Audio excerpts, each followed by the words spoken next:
من إذا ذكرت عنده فلم يصلي عليه اللهم صل وسلم على سيدنا محمد. أما بعد عباد الله اتقوا الله كما أمر فإنه قال يا أيها الذين آمنوا اتقوا الله حق تقاته ولا تموتن إلا وأنتم مسلمون. O you who believe, fear Allah as He should be feared, and die not except in a state of Islam. One of the stories that Allah subhanahu wa ta'ala tells us in the Quran is the story of Musa alayhi salam with Al-Khidr, a story which is documented in Surah Al-Kahf and further expounded on by the Prophet sallallahu alayhi wa sallam in a hadith. Allah subhanahu wa ta'ala tells us about the story, and the Prophet sallallahu alayhi wa sallam explains the context of the story. That Musa alayhi salam was asked by one of the people of the children of Israel, who is the most knowledgeable person? So Musa alayhi salam, instead of saying Allah knows who is, or did not refer the knowledge back to Allah subhanahu wa ta'ala, and he thought that he is, as he is the messenger of Allah and he is that messenger of that time, he said, I am the most knowledgeable. But Allah subhanahu wa ta'ala revealed to Musa that rather there is another of our slaves who is more knowledgeable than you. And he is found, or he is to be found in this location. And Musa alayhi salam, being keen to also learn and to understand, he decided to go and search for this knowledgeable or more knowledgeable person so that he would learn from him. And so he takes with him his servant Yusha, and they go together on the journey to look for this most knowledgeable person, who happens to be Al-Khidr, Nabiullah Al-Khidr. The Quran tells us that when Musa alayhi salam set off with his servant, he had that energy and that enthusiasm and the determination to go. And he said, I'm not going to stop, I'm going to keep on going until we reach our destination, which was the meeting of the two seas. He said, I'm going to keep on doing that even if I have to keep on walking for years. We'll reach our destination. That determination to go. On their path and on their way, they stopped and they had with them a fish. They placed that fish on, they put their fish and their luggage, they placed it all there. And that was actually the meeting point. But they were not aware exactly. And as they said, let's keep on going, let's keep on moving, they took all their luggage, they forgot the fish. Once they left from that destination, Musa alayhi salam was already enthusiastic and determined to go, as you can see. He was ready to walk for years. After he passed that, by a little while, he started to feel hungry. And he said to his servant, where is the food? Where is our food? And when the servant looked and refused, he said, yes indeed, I've forgotten the food, the fish, when we stopped at that rock. And so let us go back. And indeed they went back, and they found the fish had already gone back, had found its way back into the sea. And instead of the fish, they found Al-Khidr alayhi salam, and the journey continues there. It's a very important story because there's more lessons to be learned from this story. But the point that I wanted to mention, and a couple of points related to this story, is the whole concept of that enthusiasm. See, at Musa alayhi salam, when he had that aim, that goal, could see that enthusiasm in him. He was ready to go and to walk even for years. أو أمضي khotbat. Carry on, I don't have the problem. But once the goal had been accomplished, or they had passed by their point, the determination reduced, and that's when they started to feel hungry. And this is an important lesson for us, because when you have a set goal in your mind, you will, with that goal, it gives you that determination to reach the goal, to reach the target, to continue going towards the target. But once you don't have the target, the determination and the enthusiasm will reduce. And that's why when we are in Ramadan, we find it very easy to fast Ramadan. And now we're here, subhanAllah, we're towards the end of Ramadan. And it's gone like less than a week. Seems so quickly. But after Ramadan, the determination might not be as strong. Whilst today we wake up, we don't think about our breakfast. We don't have those cravings. But outside Ramadan, we make the decision to fast extra. You start to think in the morning, how will I carry on without my breakfast, without my coffee? How's lunch going to be? It's going to be all hard. You start to have that difficulties. Because the goal is not there, it's not as defined. When the goal is defined, with that goal comes the enthusiasm. And comes that determination to do that. The moment you pass that and you finish after Ramadan, and that's why a lot of us deflate after Ramadan. And so the secret in trying to keep up our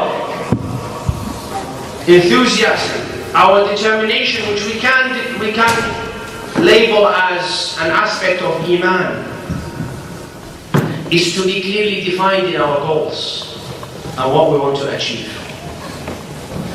If you have the goals which are already set for you now, before you leave Ramadan, so that when you leave Ramadan, you have that target, the targets to keep on going.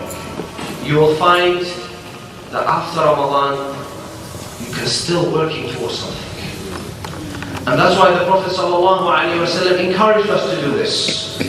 Because Ramadan is never meant to be just a season of ibadah.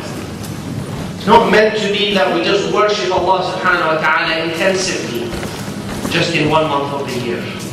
And the rest of the months we reduce our ibadah, sometimes to a bare minimum. But rather is to carry on and to continue. And that can only happen if we determine our goals that we want to achieve, and that when we have succeeded in Ramadan, to continue after Ramadan. So during Ramadan, we were managing to read the Quran. Some of us were reading a lot, mashallah, but at the very least, we were trying to read at least a juz in Ramadan, a day, one chapter. So that in Ramadan we had completed the Quran. And which was what the Prophet ﷺ used to do with Jibreel. So let's keep that up as well. That should be one of our goals. That after Ramadan we maintain the recitation of the juz every day.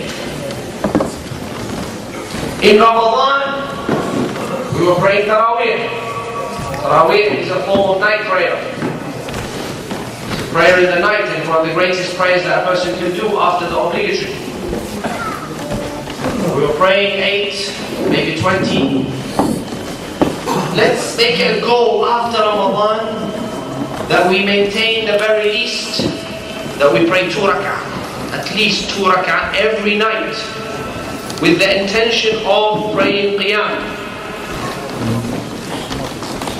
In Ramadan, we were giving charity. We were very responsive to charity, and some of us were giving every day a little bit. Let's try and keep that up as well. Try and also make your objective to give a little bit of charity every day. Even if it's as little as 50p or £1. It's something that you are doing, it's that awareness of keeping up the good deeds.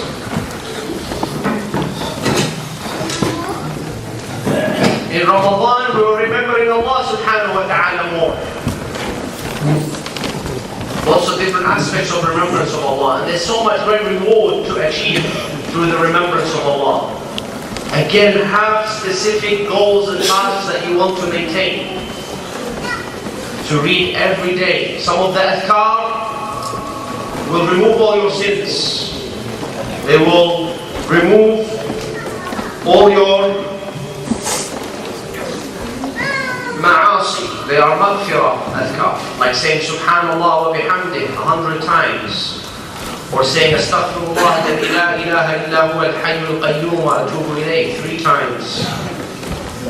Or saying the dhikr after wudu, ashhadu an la ilaha illa Allah wahdahu la sharika lahu wa ashhadu anna Muhammadan abduhu wa rasuluh. And so on.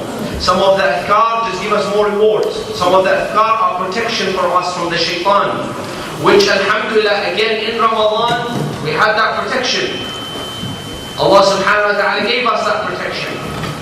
But we have to maintain that protection. How do we maintain that protection? By being aware. Aware when you eat.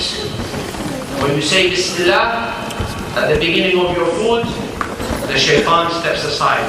It's not showing you in the food. When you enter the house and you say Assalamu alaikum wa rahmatullahi wa barakatuh, if there's somebody in the house, or if there's nobody in the house, say Assalamu alayna wa ala ibadillahi salihin. Again, any of those whisperers who might have intended to stay the night will also leave. When you leave your house and you make the dua of leaving the house, the shaitan also steps aside and cannot affect you, and so on. So whilst in Ramadan we have the divine shield, we have to maintain that shield and set it as part of our goals, because the shaitan is the biggest enemy.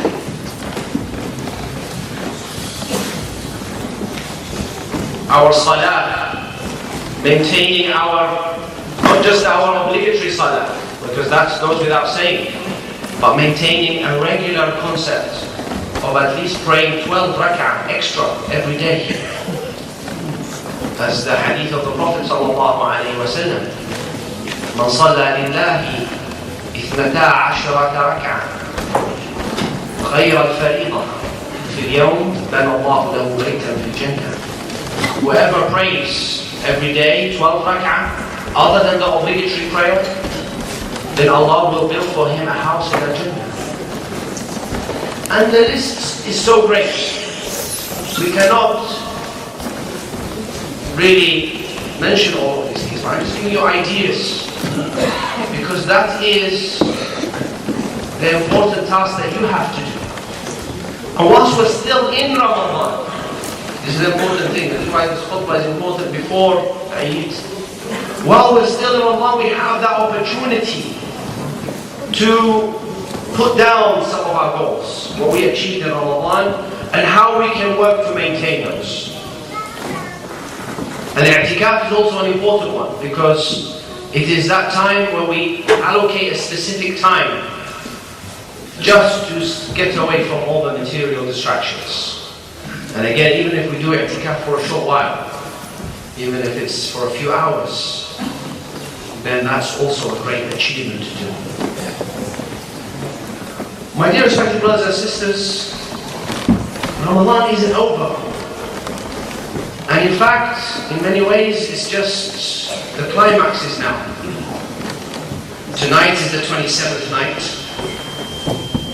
and there's still a few more days. And as Ibn al-Qayyim rahimahullah beautifully puts it, he says that the horse, the racing horse, when it is in the race, as it reaches the last stretch of the race, it doesn't slow down. It's the opposite. It increases, it puts more effort, because this is where the race is going to end. So as the race is at its end, the last stretch of the competition, you have to exert more effort.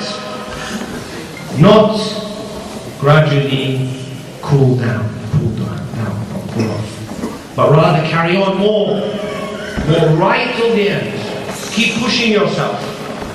There's so much greatness to be achieved out there in Ramadan. Like I say, tonight and the other days, these are all great opportunities for us to reap the good deeds from Allah subhanahu wa ta'ala. And one thing that Musa alayhi salam learned from Al-Khidr was to have perspective, to see things and to consider things in a different light. And this is also something that we learn from Ramadan. Sometimes we see things and we think that those things, they are apparent to us. To our eyes, we are seeing something. But when we don't know the context, we don't know the underlying matters, we don't know the foundation, we don't know the alternatives, we will fail to understand the bigger picture. And so where something might seem like an act of destruction was actually an act of salvation. And where it seems that our effort was undue, actually there was something bigger waiting. And that is also a story for our life, which I'll mention inshallah ta'ala in the second khutbah. Please, jazakumullah khair, close the gaps. I can see lots of gaps in between you. Please close the gaps. A lot of people outside. People are even praying outside. There are our sisters outside. Please close the gaps. Jazakumullah khair. Make room for your brothers and sisters. Jazakumullah khairan. أقول قولي هذا وأستغفر الله لي ولكم فاستغفروه إنه هو الغفور الرحيم.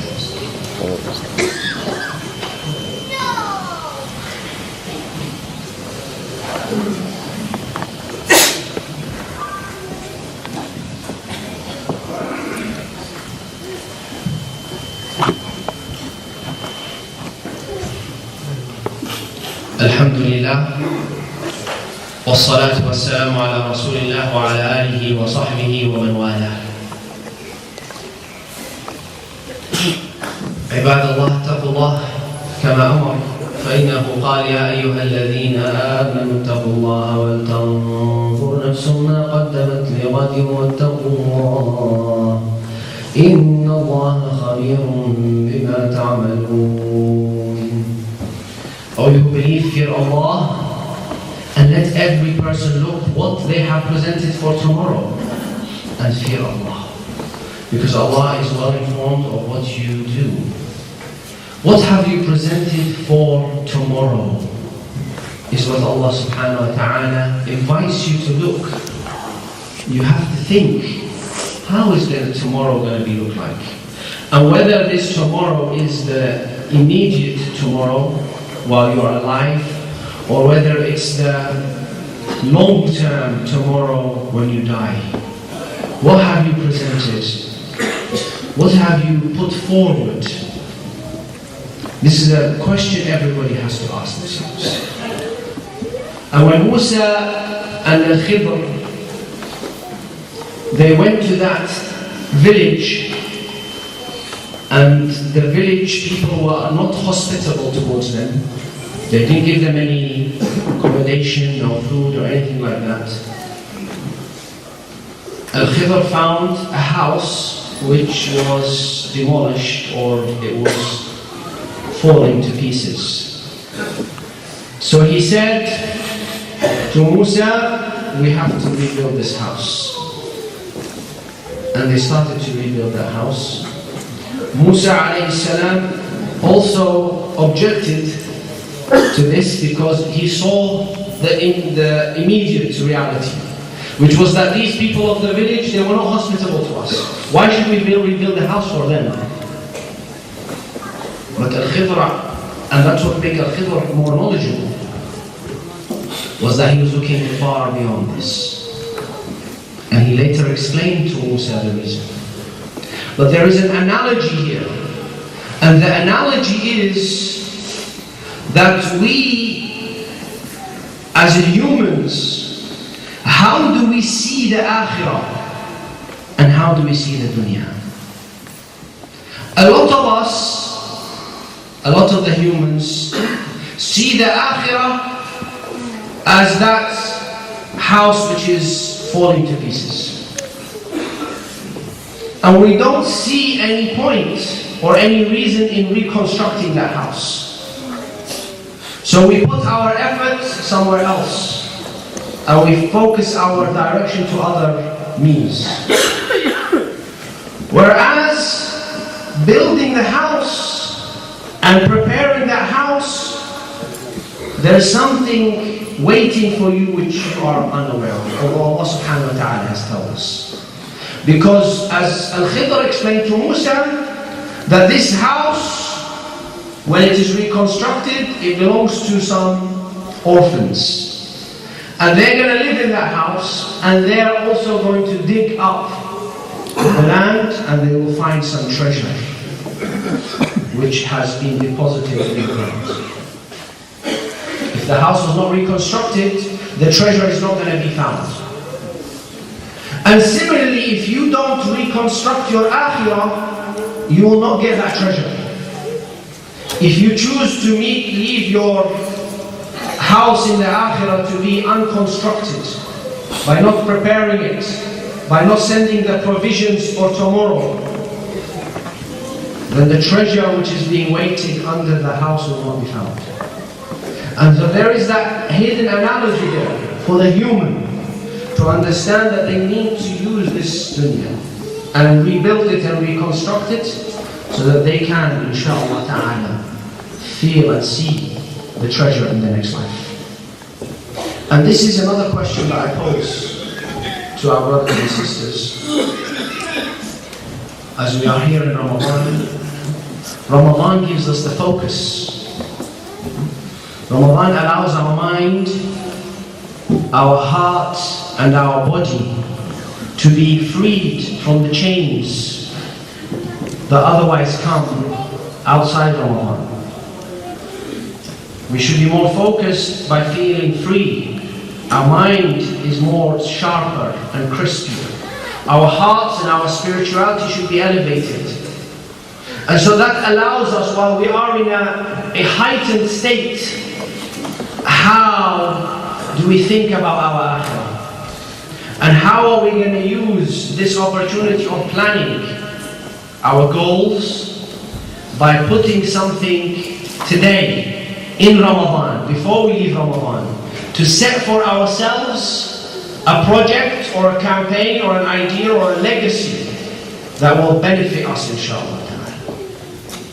And the Prophet ﷺ reminds us about leaving legacies, about leaving the footprint in this life. When he says, إِذَا مَاتَ ابْنُ آدَمَ انْقَطَعَ عَمَلُهُ إِلَّا مِنْ ثَلَاثٍ. When the son of Adam, the human, dies, his actions will be cut off, except from 3 means or modes. And these 3 are examples of things that will continue to benefit you. The Prophet ﷺ said, صَدَقَةٌ جَارِيَةٌ أَوْ عِلْمٌ يُنْتَفَعُ بِهِ أَوْ وَلَدٌ صَالِحٌ يَدْعُو لَهُ. It might either be a continuous charity, or it might be knowledge which other people benefit from, or it might be a righteous child that makes dua for you. And these three examples that the Prophet ﷺ is setting are examples of people's different capabilities and abilities. Some people have the financial capability, others have the academic abilities, and others have the ability to develop and to train and to bring up children. So it's almost like a very wide dimension. And like I said, these are examples as the ulama mentioned. There's not only these three. So what is your legacy? What are you going to leave behind? Is a question that you have to ask. And ideally it would be good if you could leave an aspect of all three. You bring up children in the way of Allah, and you train them and you educate them and you develop them and you nurture them and you spend time with them and you invest in them so that they become righteous children who are important and give back to the community. Not only make dua for you, but they give back to the community because they are salih. Or you're going to leave a piece of knowledge which people will benefit and people will build on, and such as humanity builds on each other's knowledge. Or you leave a financial contribution which will help others and continue to support people in need or communities in need. And that should also be something that we ask ourselves in this regards.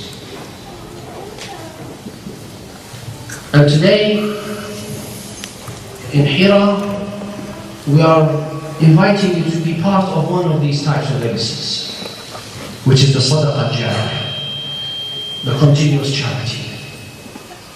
Because we want to establish a waqf that will benefit our community. Alhamdulillah, we have a masjid, and the masjid, mashallah, is doing so much outcomes are coming from this masjid. Lots of activities for the young, for the old, for the brothers, the sisters, Muslims, non-Muslims, alhamdulillah. And everybody who participated in establishing that masjid gets the reward. But we want to establish a waqf where we continue to cover the running costs of our masjid, inshallah. This is an aspect where you can help and participate in, inshallah. So the point, my dear brothers, let us maintain Ramadan. Let us have our goals, let's set our tasks, so that after Ramadan we are not deflated and we don't lose out on this heightened achievements that we have. And thirdly, let's think about the legacy that we're going to leave. And let's plan for this from now, inshallah ta'ala. اللهم اغفر لنا وارحمنا وعافنا واعف عنا. اللهم تقبل منا انك انت السميع العليم وتب علينا انك انت التواب الرحيم. اللهم ظلمنا انفسنا وان لم تغفر لنا وترحمنا لنكونن من الخاسرين. اللهم اعنا على ذكرك وشكرك وحسن عبادتك. اللهم لا تكلنا الى انفسنا طرفه عين ولا دون ذلك فنهلك. اللهم ربنا اتنا في الدنيا حسنه وفي الاخره حسنه وقنا عذاب النار. اللهم ربنا آت نفوسنا تقواها وزكها أنت خير من زكاها أنت وليها ومولاها. اللهم ربنا لا تدع لنا في مقامنا هذا ذنبا إلا غفرته ولا هما إلا فرجته ولا كربة إلا نفسته. اللهم ولا دينا إلا قضيته عنا. اللهم لا تدع لنا مريضا إلا شفيته وعافيته ولا ميتا إلا رحمته. اللهم ارحمنا برحمتك الواسعة وتقبلنا في عبادك الصالحين. عباد الله، أكثروا من الصلاة والسلام على النبي في مثل هذا اليوم فإنها معروضة عليه. اللهم صل وسلم على سيدنا محمد وعلى آله الأطهار وأصحابه الأخيار، وارض اللهم عن أبي بكر وعمر وعثمان وعلي وعن بقية العشرة وأصحاب الشجرة وسائر الصحابة والتابعين وتابعين بإحسان إلى يوم الدين. وقوموا إلى الصلاة يرحمكم الله.